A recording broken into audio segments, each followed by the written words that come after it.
Hello, everyone. Joining now for tonight's Meet the DTB. We will be starting in about 30 seconds or so, just to give everyone enough time to join. So we'll be starting in 30 seconds or so, so you've got enough time to grab a quick drink if you'd like. We'll be starting in about 30 seconds.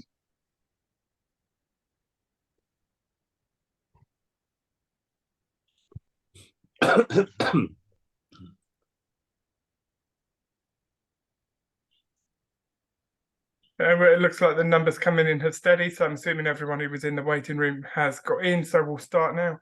So hello and welcome to tonight's Meet the DTB. My name is George Jones. Sadly, my webcam's broken, so none of you are able to see me this evening, but I'm delighted to say you can see the magnificent board members joining us tonight, Graeme Price and James Macdonald. Tonight's meeting is on the topic of growing the membership. So the board have presented a couple of slides that they've got made up in advance, which they're going to share now, and I believe James is going to talk us through it. Thank you, George. Welcome everyone to this Meet the DTB session. I hope everyone's well. Next slide, please. So as of Monday, I think we've got 3,448 members of the Dons Trust. And one of the good things that's happened this season is the Dons Trust handed over responsibility for the junior Dons to the club. It's no longer run by the Dons Trust, and almost doubled the number of junior Dons doing that. And that, got us thinking, I think that'd be fair to say, that our gates this season are close to an average of 8,000. And many of those people may not know or understand the role of the Dons Trust, what it does, what it holds on to, how it protects the club. And in terms of where we think we would like to go as a club, we think we've done milestone 1, which was the 9 years return to the league. And we've done what you may call milestone 2, which is the fantastic return to Plough Lane and crowds almost double what they were at Kings Meadow.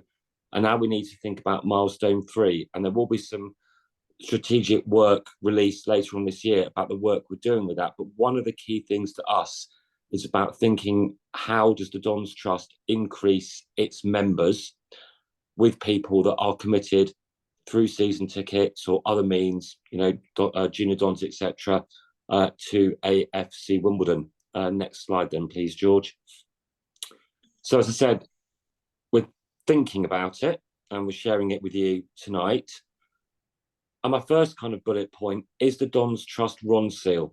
Does it actually do what it says on the tin? I think that's quite an important point. And what I mean there is, what does it actually mean, the Dons Trust? Because I don't think people really understand that we are the members, we are the guardians of the club. Yes, the board sit there, if you want to look at it this way, it's kind of trustees, but the Dons Trust is there to safeguard football in Wimbledon at all the levels that we operate: men's first team, academy, women's first team, from August, the girls section, all sits under the umbrella of AFC Wimbledon. And the Dons Trust, I don't think that name quite is fit for purpose and allows people to realise what our unique story is amongst what our fans have done to keep football in Merton and at Plough Lane. And I think we really should learn about the rising number of junior Dons that we've got by linking to the club the membership package. And I think that's really, really important. Next slide, please, George.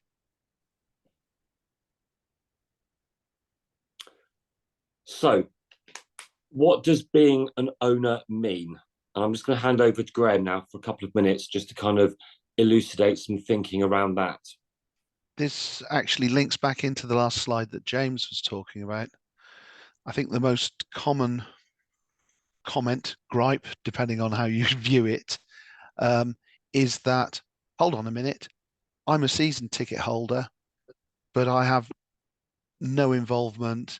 I don't have a vote, etc. So therefore, do we link membership to being season ticket holders not as a separate exercise to be a member who is an owner of the club via the Dons Trust. And this comes back to what are the responsibilities around ownership, and a lot of this sits around what we do actively as the owners, rather than just sit there and say, oh yeah, we are the owners. And therefore this feeds back into what direction should the Dons Trust move in. So there's a lot of interlocking parts here, and we're trying to make them aligned and cohesive in that manner. But we would like a wider conversation, and this, some of you might have heard me speak about active ownership and financial activism, and actually behaving in the normal way that owners do.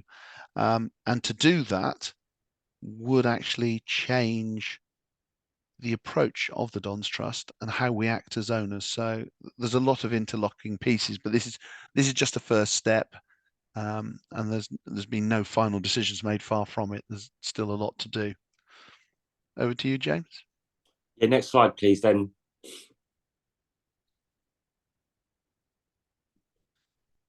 So I talked about, the Ron seal analogy. Does it do what it says on the tin? And really, the Dons Trust, I don't think does. I think a better phrase could be, and again, it won't require any rule change, but it will require consultation and agreement, is using a single brand and a single badge for our whole organisation. And that means using, I think, a new title, and there's a suggestion there, and that's all it is at this stage, but AFC Wimbledon Trust, because I think that reflects who we are much more than the Dons Trust. It's not a criticism of how the name evolved over time, and I've been a member ever since 2002, but I think AFC Wimbledon Trust actually encapsulates what we're looking to do through club ownership. We are the trust, we are the body that owns everything under the name AFC Wimbledon, and that ought to be one brand and one badge for the whole organisation. And just to show that that's not all settled upon yet, I don't actually technically agree with that, because it's not a trust structure. But we do need to come up with a title that, as James rightly says, fully reflects what we do within the club. Okay, next slide then, please, George. So we're working with a club and exploring one type of membership, where membership would be included with all season tickets for the 24-25 campaign. Now, the club have not settled on a price yet, and we may have to have two models, one with playoff success, one with remaining in League Two, but we are actively looking at including membership with all season tickets. That, as I understand it, would be an opt-out option, but the expectation would be that most people would opt in. We would also retain standalone membership, but likely to increase the price because it hasn't risen for the last 22 years or so. So we are going to allow standalone membership. We understand that's important, especially to some of our supporters who don't utilise a season ticket because of geography or other reasons. But we think standalone membership, the price of that may well go up. We also think that lifetime memberships are not really worth it. They're not beneficial actually to us in the short, medium or long term, but we will honour all lifetime memberships that have been bought up until the cut-off date. And being a member of the trust, whatever name is decided on down the line, will come with some significant benefits around merchandise. If you use, some of the stadium for your company or for a party or anything like that, non-match day bar promotions, match day ticket offers, etc. So there will be a real benefit to being in the trust, but also a better understanding across more people of why it's so important to be a fan and of a fan-owned club, and therefore have ownership through your commitment to AFC Wimbledon. And the last slide then, please. So, as Graeme said, he doesn't like the name. I absolutely get that, but it's something to discuss. But we would propose that we would get an appropriate amount from the season ticket renewal fee, and we need to look at the VAT problems that may be around that. We've taken some advice and then some other advice that may be slightly conflicting, but we're making sure that the income does not become subject to VAT. And we also want to work very closely with the club, because at the moment our website is provided as part of the package through the Football League, but that's been discontinued. So it's cost neutral, but we will be setting up our own new AFC Wimbledon website with single sign-on, and that will hopefully mean that people can go to all the relevant areas and manage their membership of both their season ticket and the AFC Wimbledon Trust, name to be confirmed, stroke decided, stroke discussed, all in one place, which we think will be a massive benefit of not having so many different websites across the brand as we do at the moment. So that's really what we're thinking about memberships and growing the memberships, looking at the example of the Junior Dons and how that's grown this year, looking at working much more closely with the club and offering one product under one brand around AFC Wimbledon. And we hope those new members of the Dons Trust will be engaged as owners and understand the importance of a fan-owned club and our story going back to milestones 1 and 2, and then be part of our story going forward onto milestone 3, which ultimately we would like to be a championship ready club. Thank you, James and Graeme. Thank you to everyone who's joining us. I know we had a couple come in slightly late. Just to answer the first question that's come in from Laurent.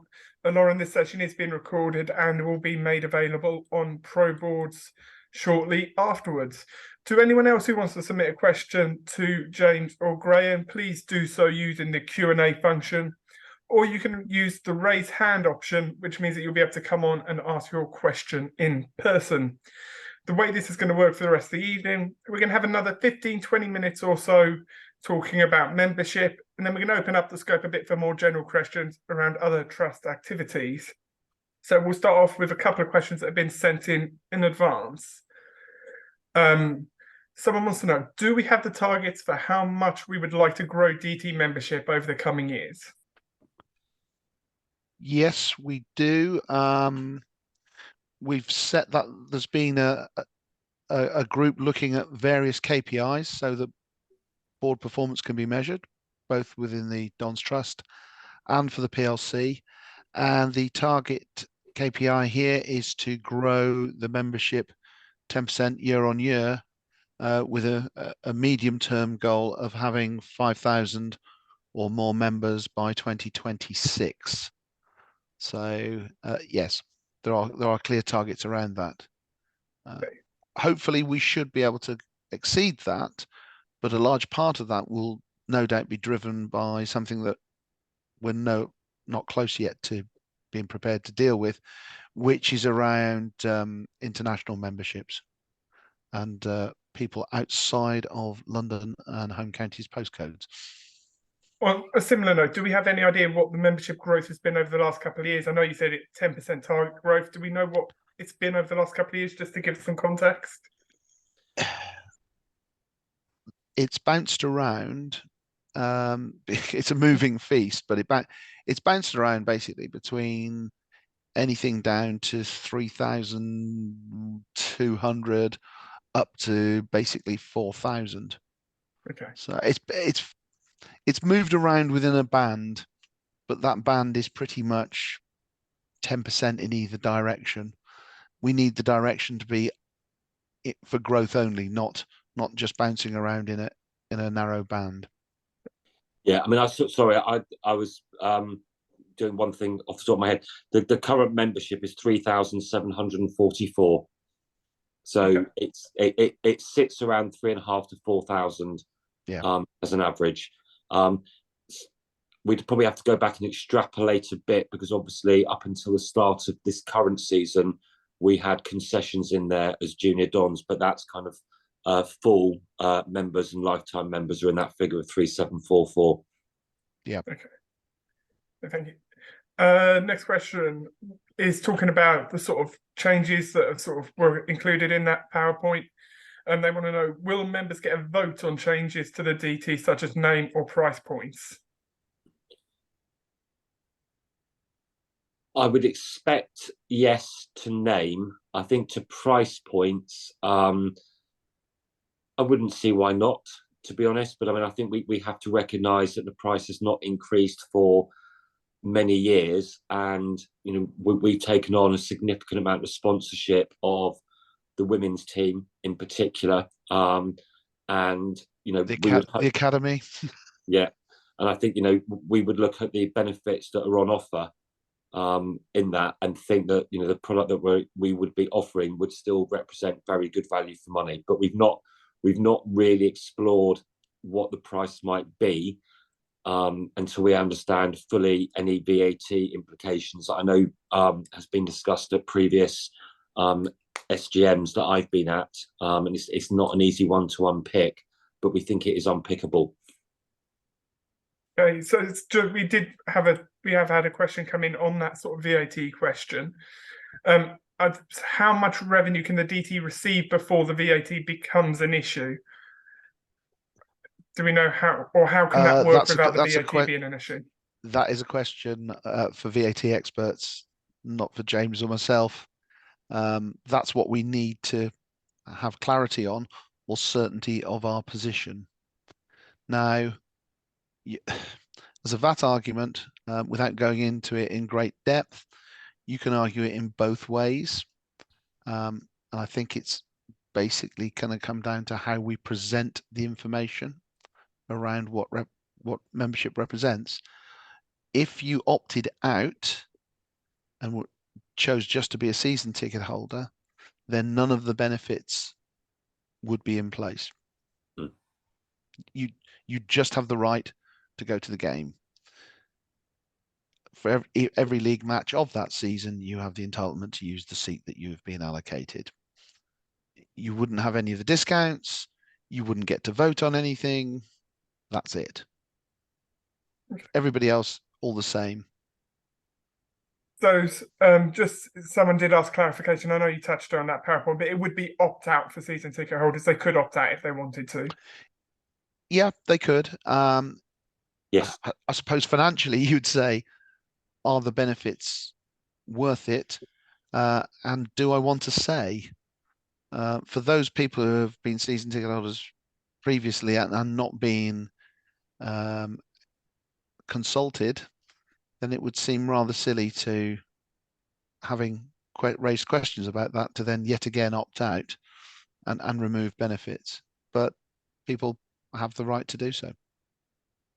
On a slightly different topic, but still about membership, someone notices the different demographics we've attracted since moving to Plough Lane and at women's games in particular, and they would like to know what more could be done to attract these people to join the Dons Trust, particularly younger families or people with from different backgrounds. Well, that's a good question. And you know, in terms of kind of a family package, I don't know quite how that would work, because obviously members over the age of 18 have a vote.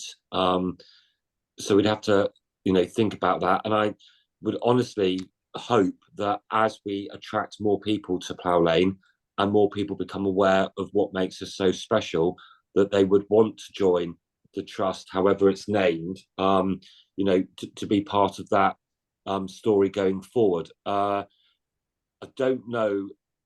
I don't think we should offer kind of a different price points. It gets very, very complicated, because ultimately what you get as an owner is a vote, and it's the vote really that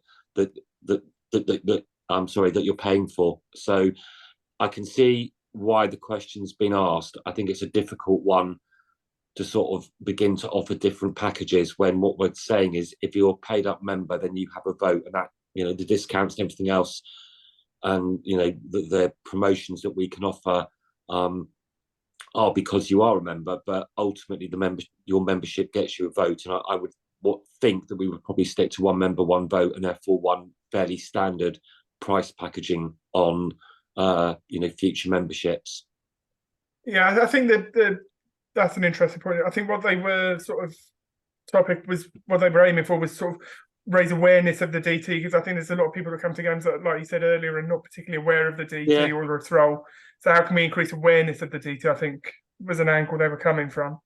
And we've definitely tried. I mean, if you're in the West Stand, we've got some banners up promoting the Dons Trust. Obviously, you'll have at least one, normally two members of the board in the kiosk on a match day. We have talked about, in particular, promoting the Dons Trust at the women's games on Sunday, because that's a very different demographic, but a demographic that's growing and very much enjoying being part of the club. So we are looking at different ways to promote who we are, what we are. I think one of the most important ways we're going to do this is through the new website and having everything in one place, because I think that's part of the issue, is that we are there. You can click on a link and find it, but I don't think there's any real incentive to do so. And I think having the promotion of the Dons Trust, there at the start of your journey on the website is going to make a massive difference to recruitment into the trust. Somebody did ask about the website, saying, do we have an estimated time of when it will launch? Yeah, I mean, I can happily say that work on it has begun, and these things take typically 12 to 16 weeks, and all the plans that I've seen suggest that it will be in place in advance of the new season. I'm not entirely sure when the EFL deal ends, but if we assume it ends on the 31st of July, I may be wrong on that date, but our new website will be up and is planned to be up and running, well in advance of next season. Thank you. Thank you to everyone who's joining us so far. A reminder, you can ask questions using the Q&A function. We're planning on doing another 5 minutes or so on the topic of random membership before opening it up to a more wider scope. So the next question we have on membership is, if I can get this up. Okay, so they would like to know, again, it's talking about season ticket holders. They want to know, how much do we know the price difference between a season ticket holder with a DT membership versus someone who opts out? Do we know how much money they'd save, or is that still all to be decided? That's to be decided, and as I said, it depends what the benefits package available, what you take advantage of. Okay. So that would, in terms of saving, it might end up costing you money by not being a member. Yeah. So that is an individual calculation rather than a blanket. This is what it's going to cost. The only thing you would be able to say is what standalone membership would cost, but that's not a direct comparison. Okay. We've had a question come in from Laurent Gilbert via the Q&A function. He says, at the moment, season ticket holders get a discount in the club shop. Graeme's previous answer suggests this will be removed if people are no longer DT members. Is that correct? That's my understanding of where the proposals are at the moment, yes. Okay, thank you. So on that sort of topic, do we know what sort of the uptake is? Have we spoken to the club about knowing how many people are using that season ticket benefit and how many DT members are using that sort of thing at the moment, or do we not have access to that sort of data? We probably do. It would probably be Matt through the retail operation, but I haven't seen figures for that. Okay. And to be honest, my gut feeling. Sorry, James. I was going to just finish off. My gut feeling is that not as many people take advantage of it, perhaps, as they should. So one of the things would be to promote some of the benefits, because we will be looking at some benefits will get adjusted, some will get added, but yeah, they need to be promoted, I think. James, did you want to come in there? Yeah, I was going to say, I've got DT membership and a season ticket, and even if I go to the Phoenix for a pint midweek, I never remember to use either to get a discount. Likewise. Honestly, and I took my nephews to the club shop recently, and they both got a replica kit, and I walked away and thought I didn't get any discount for that because I completely forgot. So I think the number's going to be a lot less than people expect, to be honest. Questions have come in about the renaming. They would like to know, is this going to be a wider consultation, or would this be a vote in the same way that bad vote was a couple of years ago, where we'll get option A, option B? I think we'll talk to people and get a suggestion of names, and then I guess at some point we'll have to narrow it down and go to the vote. Would be the way that I would think we would end up doing it. Yeah, I would agree. 2, maximum probably 3 options, with a little explanation as to the thinking behind using that option, and just put it to a vote. Yeah, I haven't got a problem with that. And on someone asking about junior dons, they say we mentioned that their number has increased since going to the club. Do we have any numbers behind this? Do we know roughly how much it's increased by? Over 50%, it's increased by. But I think they were looking to have another push towards the end of this season. So their target was to be at 1,000 for the start of next season. And when we handed it over, it was about 448. I think it's around the 750 mark now. Okay, well that brings to an end the section of this evening where we are talking exclusively about membership. We're now going to open the scope to talking about other things related to the trust and the club. So again, you can use the Q&A function to post any questions you may have.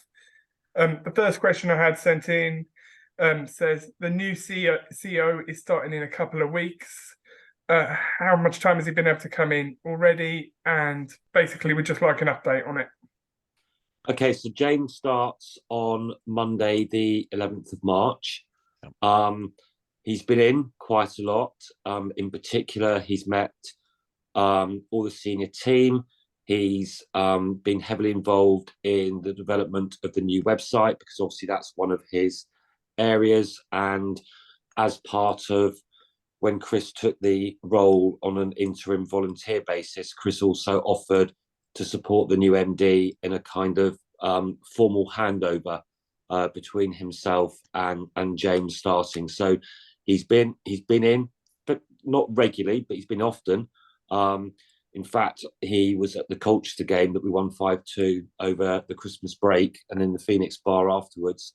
So he's getting to know the club. He's met a few fans, and he's finishing at Palace quite soon, having a bit of a break, and then joining us. Okay. Another question that's come in talks about recent issues with the turnstiles. They say there's been several occasions since they arrived over the last couple of months where they've arrived 20 minutes before a game and still missed kickoff. We mentioned in, I believe it was the December minutes, that we would get due to get an update on it. He would like to know what update there has been. Okay, so if you look at the PLC minutes that are online, it's been raised with the club. There have been some issues around turnstiles 3, 4, and 5, and I believe that the last game, the south stand was restricted to 3, and the east stand was 4 and 5, and people weren't expecting that. And it's slightly different from the words and the graph that are on the match day guide on the website.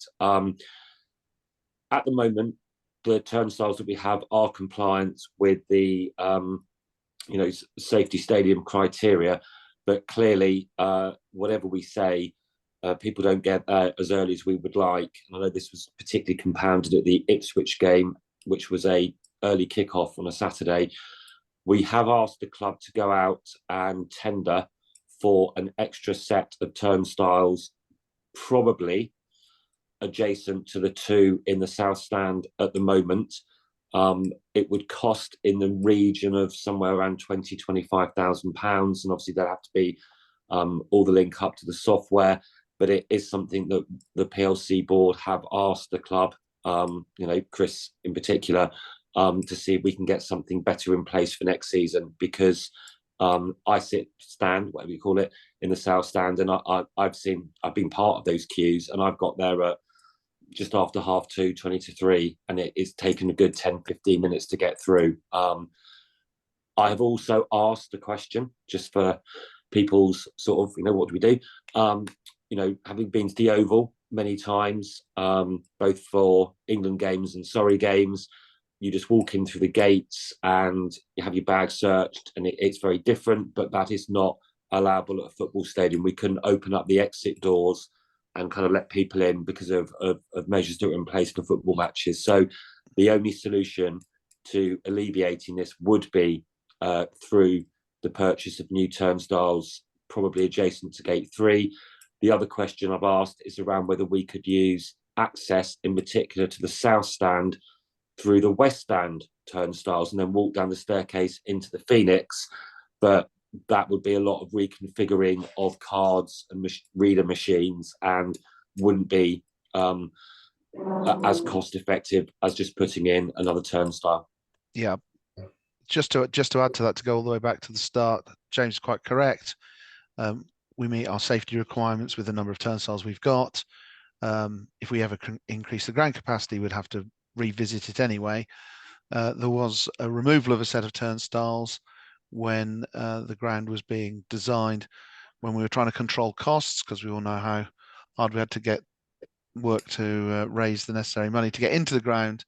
But it is at the point now where it's in the long term, medium to long term, it's costing us money. Having twice been stuck in long queues myself when intending to go in and have a pint or a pie before the game and not be able to. I know I'm not the only one that's had that. So it makes financial sense for us to examine where we should put the extra turnstiles, and if we need more of them. Now, I think it's a fitting segue. Graeme, you mentioned there how hard we had to work to get the stadium opened. The next question is on the debt management process. Someone would like to know what the next steps in that are. So the next steps are, we are in the process of creating the website so that the bondholders can give formal indication of what they expect to do.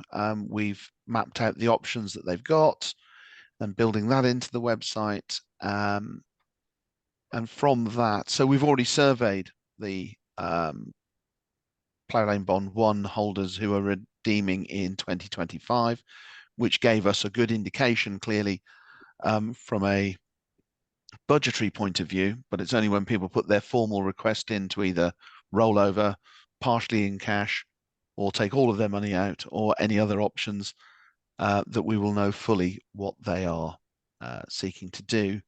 And that's where there's a bit of flex. So as far as that's concerned, that's rolling through at the moment, and we will inform all the bondholders when the website goes live.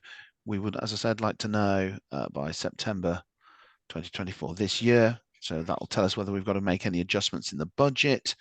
We've got an ongoing figure target from the budget, which we will set towards repayment of debt every single year. And then we have additional exceptions, one-off amounts that can be used to varying percentages to top that up or even pay down further debt, depending on what is deemed to be the sensible use of capital. Okay. Speaking of capital, I had a question come through regarding Kingstonian and some stuff that's recently come out of there talking about how they're spending the money we gave them. Someone would like to know if the DTB have any sort of response to sort of stuff coming out of Kingstonian.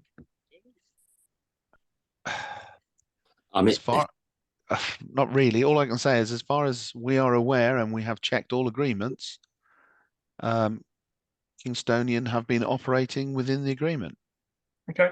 So if they were in breach, we would have to flag it up.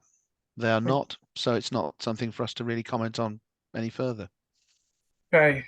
Speaking of that sort of thing, someone's got a question about the early kickoff on Saturday and basically would like to know, do we have to do a program? Do we have to put their name on the scoreboard? And why do we keep using their full name on the website?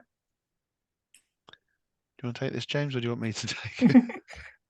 I mean, I know what I'd like to say, but that's not quite, that's not really the official line. I think we know that we've pulled a few tricks, you could call it that, at the end of the day, we're governed by the Football League. We're trying to bring the sort of mediation process to a conclusion, and then if we spite them, it's just going to come back to bite us. And much as I wear, my love of the club and my absolute hatred of them, I think Graeme and I would probably say, as board members, we have to make sure the club is operating in a way that does not put anything at risk, much as it annoys me and pains me to say that to anybody. I think with the board hat on, we have to make sure that we are doing what we have to do. I'd rather not do it. I'd rather black out that, I'd rather not even acknowledge them, but they are coming on Saturday and they are part of the Football League wrongly. We are part of the Football League correctly, but we have to follow the Football League regulations, and it's just not worth the risk, I think. Just to be clear, there is no hospitality being offered to any of their directors. None of our directors are expected to meet with them, which is a point. And when the game is at their place, we accept absolutely nothing back from them. So we do what we can, but what we have to do to be compliant with the Football League, we have to do. And I know that will annoy people, but that's the truth of the matter. We have to do certain things. Thank you. On hopefully a slightly better topic, we've had some questions coming in talking about other clubs and their published accounts, saying a lot of clubs have done a nice summary with a breakdown on their revenues and their expenditure, and they would like to know if it'd be possible for us to do this in the future. Yeah, yes, it is. It is possible. Sorry, go on, James. No, I take this. Sorry. Oh, there you go. Well, he's answering the door. We've had a look at this, and we can do better and try and create a bit of narrative. So the use of infographics, bar charts, Exeter is a very good example. Accompanying narrative, Plymouth is a very good example. It's one of those, though, that takes some work to set up. Once we set it up, it would become easier. We have started to look at this, but whether or not we would have everything in place for the next round of accounting and reporting remains to be seen. But yes, it's on the list of things that we would like to do. Working in the world of education, there's a benchmarking report comes out that has a kind of a 2-page info diagram, tells you what's going on. I think we could definitely look at doing something like that, kind of quick summary, attendances, income, revenue from players, etc. We could probably put something together that would be an accurate, good summary and a bit pictorial. We are aware, and we have looked at and have discussed. We think Plymouth produce a really, really good set of accounts, and there's some learning that we could take from that. There is a cost to it, and and a time cost in particular, but they are bland. I don't deny that, and I think we could do something a bit to make them a bit more accessible.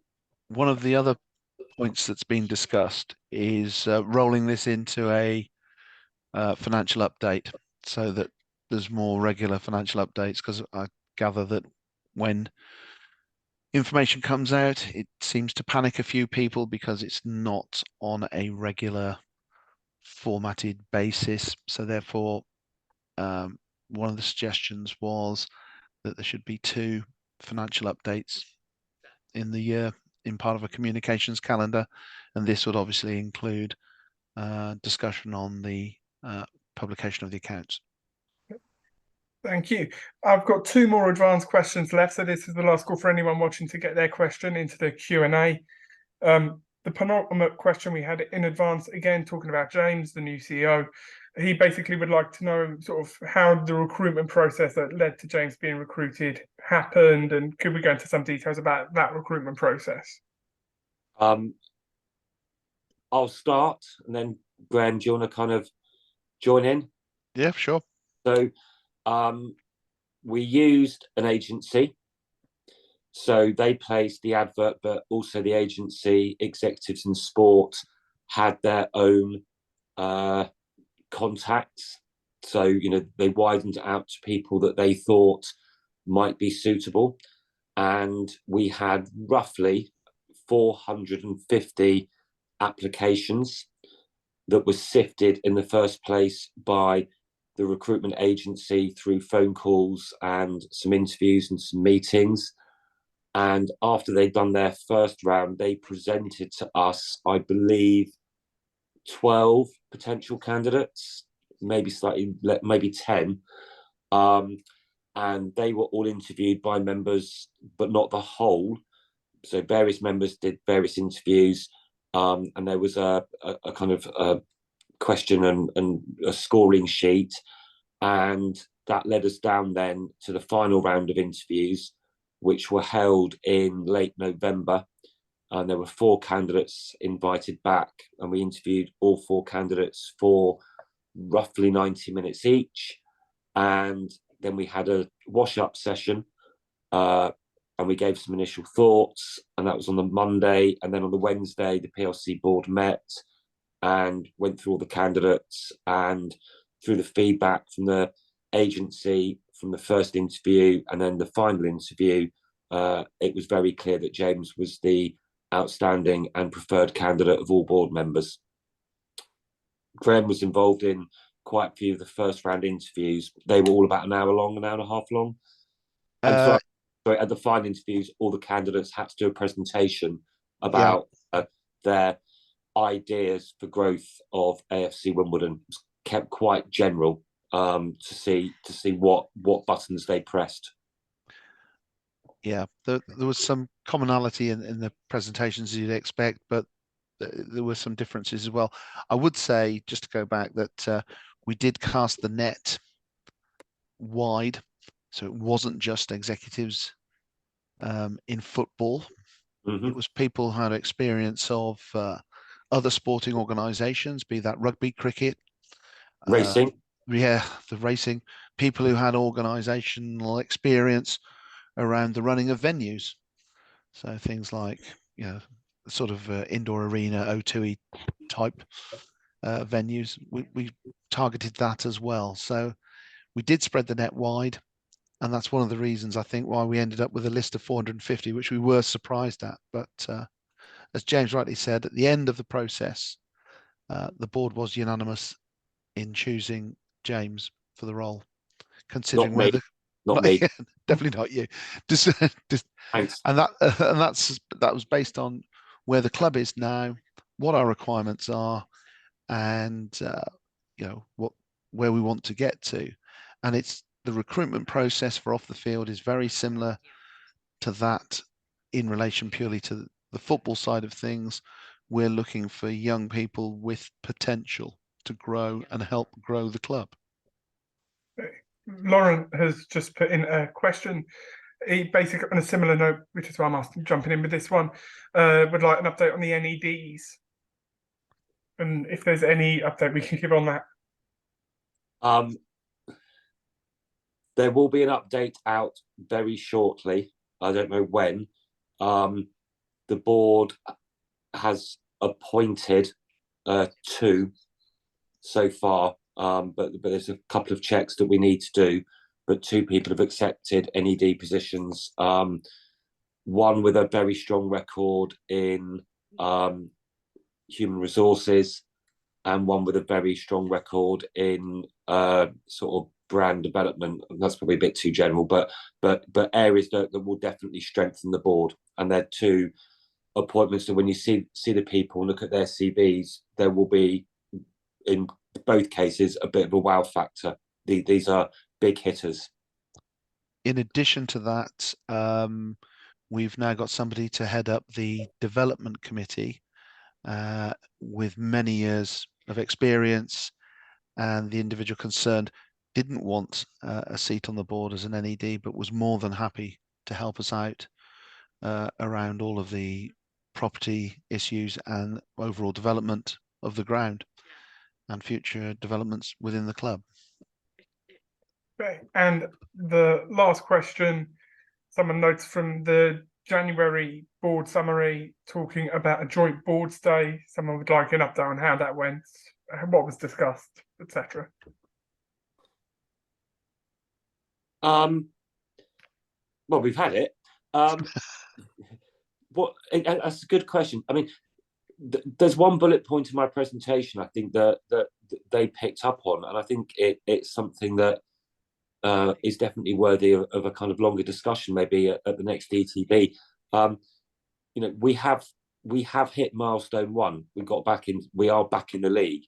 We have hit milestone 2, the one that I never thought my late dad would ever see. We're back at Plough Lane, and he started going in 1947. So to take him to Plough Lane in our first season, was an amazing thing, because for many years it just seemed an impossible dream. It now is, what they were focused in on quite a lot was, let's just think about where you're going. What is your milestone 3? Is it, develop out the stadium? Is it championship football? Is it both of those? There's lots of things. So I think that it was focusing our minds on what we've done is we've delivered ahead of time in getting back into the league, and delivered what everyone thought was, a very unlikely, not impossible, but a very unlikely ambition to get back to Plough Lane. And that's the nature of the people that are in the club, in the trust, in AFC Wimbledon. And it's now, let's think about where you're going to focus yourselves and what you want to do next.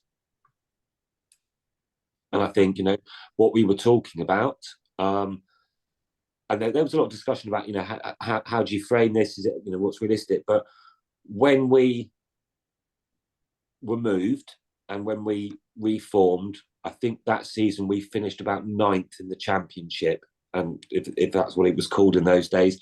So is not where we want to be over the coming years? Is get our rightful place back where we were before everything was pulled away. There's a lot to do to get there.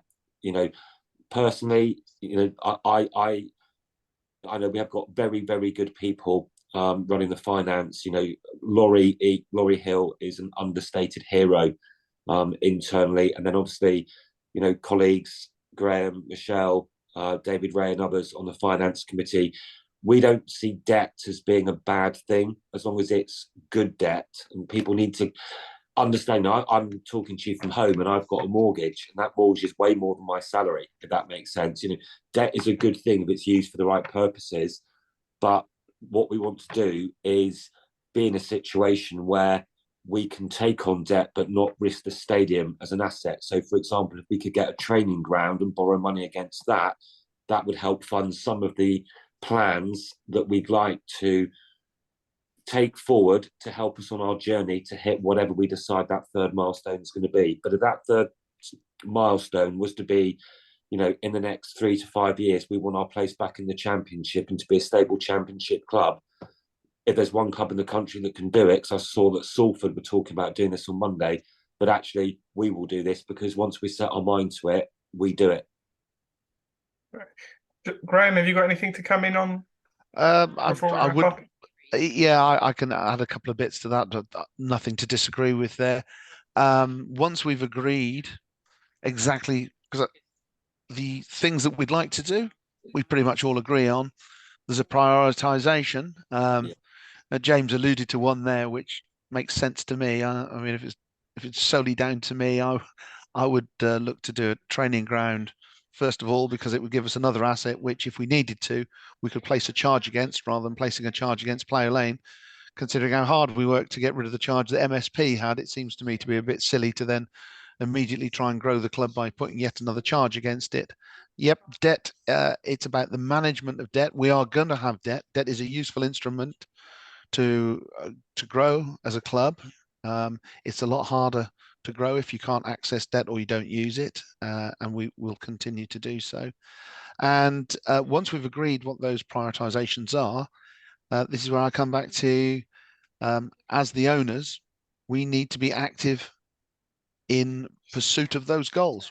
We've been driven by activism and all the other goals that milestone 1 and milestone 2 in particular, why should it not be the same with the next set of goals that we choose to adopt? Thank you. So thank you everyone for joining us. We are just wrapping up now. I am just posting a link in the chat. If everyone would like to take a minute or so to fill that in at some point. We're just looking to get feedback on these sessions so we know what you're liking, what you're not liking, and how we can improve them to make sure everyone gets the most possible benefit. So I've posted that link in chat. If you could just fill that in whenever you get a second. The only other thing before I wrap up is to make you aware of, date for your diary, is the upcoming streaming of the Dear England play at Plough Lane, which is coming out, which I should have the date memorised by now, but it's the 11th of March. And that is at Plough Lane. Tickets are available for the Don's Trust, a very, very limited number of free tickets. So please join, sign up, get your tickets and join us. It should be a brilliant evening. But that's all we've got time for tonight. So I'd like to say a big thank you to James and a big thank you to Graeme for joining us and being so helpful this evening and for that very insightful presentation. Thank you, all of you members, for joining us tonight and taking part and sending in your questions, whether they were on the night or if you sent them to me in advance. This session was recorded, so if you missed anything, it will be made available via ProBoard very shortly. So without anything else, I'd just like to say thank you, good night, and we'll see you all in the future. Thank you, George. Thank you, because, I don't know how you do all this, but, well done for doing it. Thank you. Thank you. Thank you, everybody. Thanks a lot, George. Cheers.